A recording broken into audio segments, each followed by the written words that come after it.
Isa pong lalaki ang ginulpi, hinold up at inabandona ng grupong dumukot sa kanya sa Caloocan. Git po ng biktima, agad daw sanang nadakip ang mga salarin kung may pulis lang na nagbabantay sa lugar. Balita hatid ni Emil Sumangil. Sa kaloob-looban ng isang resettlement area sa Maynila, aming nakausap ang biktimang si Arturo Pido. Sariwa pa ang mga marka ng sugat sa kanyang ulo, mukha at katawan. Hindi pa makalakad dahil pilay ang kanyang kaliwang paa. Mga marka ng sinapit niyang kalupitan sa kamay ng grupong humold up sa kanya. Pagtitinda ng tela sa Divisoria ang ikinabubuhay ni Arturo. Martes ng hapon, dinukot daw siya ng 3 armadong lalaki sa area ng Caloocan at isinakay sa isang passenger van. Makaraang tangayin ng kulang sa 100,000 pisong kanyang kinita. Binalutan ng packing tape ang kanyang mga mata. Binusalan, iginapos sa mga kamay at mga paa. Saka ilang beses pinukpok sa ulo ng baril at tubo. Makaraan ng ilang minutong biyahe, inihulog daw siya ng mga suspect sa Mindanao Avenue, Quezon City. Tinalian ako. Tinalian din ng ano ko. Ingang pinadapa ako. Pumiglas ako.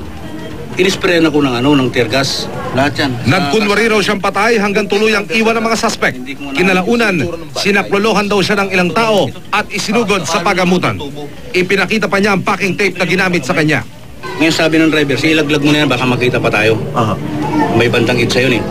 Hinawakan ako sa paa, nilaglag ako pero hindi ako bumitaw. Kasi pag ilaglag ako, ulong babagsak sa akin eh. Nag-file ng complaint sa QCPD Station 3 ang biktima. Ayon sa kanya, kung epektibo lang na naipatutupad ng police visibility sa mga pangunahing lansangan, malamang daw agad nadakip ang mga suspect.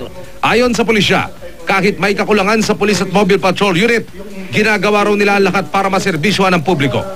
We're talking of several units na humahawak dyan . So nasa coordination na lang nila yan. Nang sa ganun magkaroon tayo ng talagang uninterrupted na police patrol o police service. Binaybay ng GMA News sa kahaba ng EDSA mula Pasay hanggang Caloocan ang itinuturing ng pulisya bilang strong point o lugar na dapat laging may naka-standby na pulis. Pero noong mga oras na iyon ng aming ikutan ang 54 na kilometrong kahabaan ng EDSA, sa monumento na kami nakakita ng pulis, ang standby team ng SWAT EOD mula sa Caloocan Police. Ayon sa PNP, sa Metro Manila, may isang pulis para sa kada 1,000 katao. Pero ang dapat daw na bilang, isang pulis lang sa kada 100 tao. Para sa inyo, gano'n kahalaga yung kayo ay makita ng publiko? Naririnig ko tayo. Importante yun kasi una, pagka merong gagawa ng hindi maganda, makikita yung pulis. Matatakot ko silang gumawa ng hindi maganda. Opo. Kung kayo tatanungin, sir, ang bilang ho ng buong kapulisan dito sa Metro Manila, kulang para maging visible sa public? Kulang ho. Oo. Kulang na ho. Emil Sumangil, GMA News.